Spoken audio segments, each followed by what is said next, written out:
What's going on, Solid Steppers? This is Miss Ward coming to you. Oh boy, it's been a great morning. Just finished my workout and headed to a great day. Yes, I am. You know, I've been thinking about a couple of things, and I don't think people realize that time is going to pass anyway. So each day you should make a decision to do something incrementally better than you did the day before. Like, for instance, I got 2.5 hours sleep because I was up handling business for my business, but I was also studying some things so I could clarify my understanding of some diagnostic work I did the previous day. So, prime example, every time I go to a job and look at something, I always understand the basic theory. I understand how the appliance work and how it, does what it does. So let's just take a dryer for instance. I've always been fascinated by the way Master Samurai or Scott Brown diagnoses everything from the board, understanding schematics, points, voltage drop and things of that nature, and how as a technician it is extremely important that you understand those processes and how to translate that into streamlining your diagnostic abilities. So I was looking at an LG dryer. Now, if I'm a parts change and I'm guessing and I have no heat, I'm going to recommend the heating element, the thermistor, blah, blah, blah. I'm just going to take care of everything in that circuit so I don't have a comeback. But the reality is there's always a possibility there could be an issue with the motor, the switch in the motor, or the board. So in most cases, if you're not confident, you tear it down and you check the different components. So the first thing I did is put it in diagnostic mode, went through the process, through the test, and saw it was not emitting any heat at all. The temperature wasn't changing because LGs, of course, have a test where you hit the power button, the less time, more time button, and it puts you in diagnostic mode.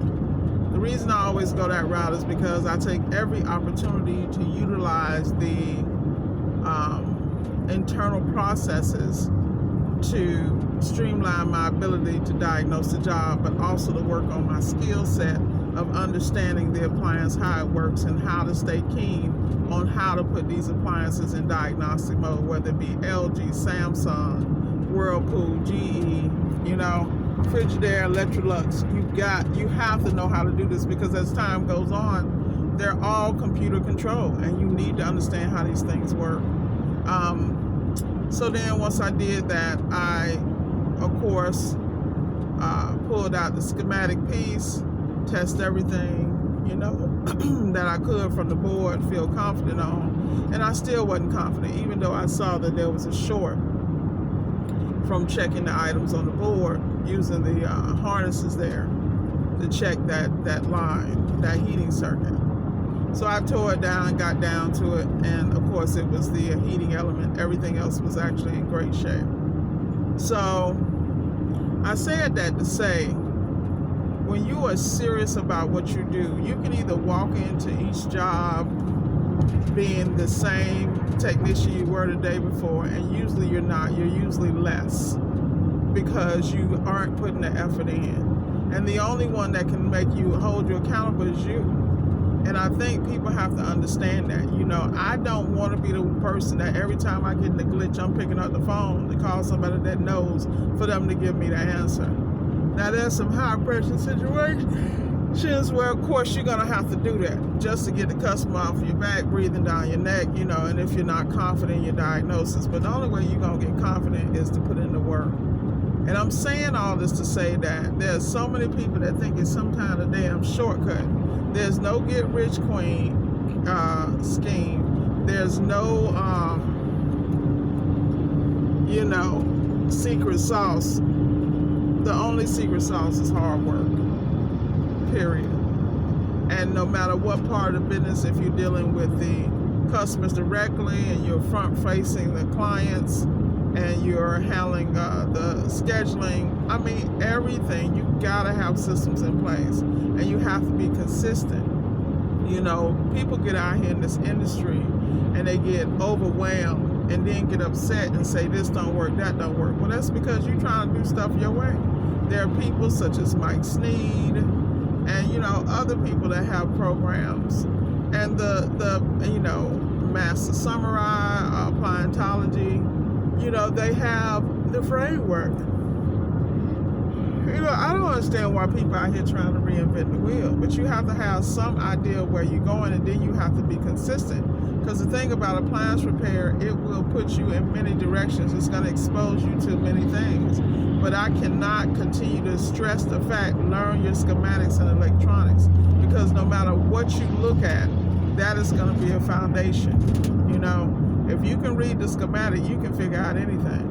If you understand how these boards work and communicate with each other, how they communicate with sensors, the function of diodes, reed switches, transformers, things of that nature, you're going to win. But you cannot be a parts changer and just be out here throwing parts at issues, because you're just going to go broke and be frustrated. But you're frustrated because you're not working on the craft. Every time you step in a customer's home, you have an opportunity to become an expert in everything you do. I welcome the opportunity, but I pace my challenges accordingly. That's called business management. There's some jobs I know they're going to take more time and they're going to take more intellectual I'm going to have to do more research. I'm going to have to be in those areas that are sticky and uncomfortable for me. But if I'm going to be good at anything I do, I have to hold myself accountable. Do you think I wanted to be up to 2, 3 o'clock in the morning knowing I got to meet with my trainer at 5:45? Heck no, I didn't. But the reality is, if I want to be better, it's the price I pay. It's just like when I in this video, I'm going to put on my audible.com and I'll be listening to The Compound Effect by Darren Hardy. I'll be catching up on Mastery, listening to that by Robert Greene. I'll be getting some self-discipline in by Brian Tracy. Anything I need to stay relevant and to stay on top of me and hold me accountable, I'm going to take this time, because I'm on my way to Mirasol in Palm Beach. And the reality is this time is going to pass anyway. Why not turn my van into a seminar? Why not meditate on greatness and becoming better? Why not? People want to sit here bumping this and that, and I'm not knocking any music and what you listen to. But if it's not next level in you, it's a problem, man. And I'm going to tell you what nobody else going to tell you. But with that said, stay focused, put your plan in place, and work your plan. That's all I can tell you. Develop relationships where you're going to win. People call me for business advice, tax advice. People call me for all kind of stuff. And I help where I can. But, it's just like with my mentees. I'm going to send them a book. I'm going to do this and that. But then they're on their own, man. I'm not going to be holding anybody's hand, because the reality is we all grown folks. And we all been through our situations and still going through. But the reality is you got an opportunity to be 6 feet above ground today. What are you doing about it? What opportunities are you taking? You know how many people in the graveyard wish they had another chance? Eventually they run out, people. Get your shit together. As always, get it together. I saw some interesting things this week, and I'm really not going to comment it because I'm not going to give it no fire. But get it together, people. Watch the enemies you make, because you never know when you're going to need people full circle. And make sure your round table is right. Make sure you with the right people making the right moves. I'm telling you, your alliances are very critical when you're growing your business. There's a lot of people out here doing some backward stuff. And at the end of the day, respect is due where respect is due. We can all have our opinions, but come on, people. Especially when you can't back it up and you ain't got nothing to show about it. You a small fish in a big pond, and you making waves like you can do something. It's hilarious to me, man. But you know, everybody gonna dig their holes in their graves, man.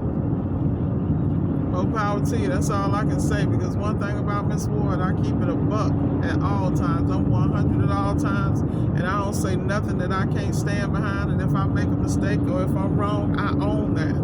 But I'm always trying to have my discernment on fleek, because I can't afford to make none. Not at this point in my life, but I'm still gonna make them. You know, that's where your wisdom comes from. But do you have the humility to learn from them? Be blessed, y'all.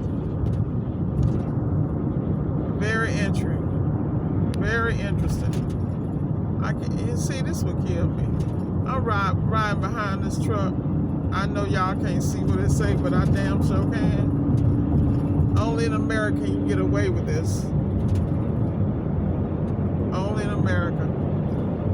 All right, y'all, be blessed, and I'll holler at you. And above all else, be great.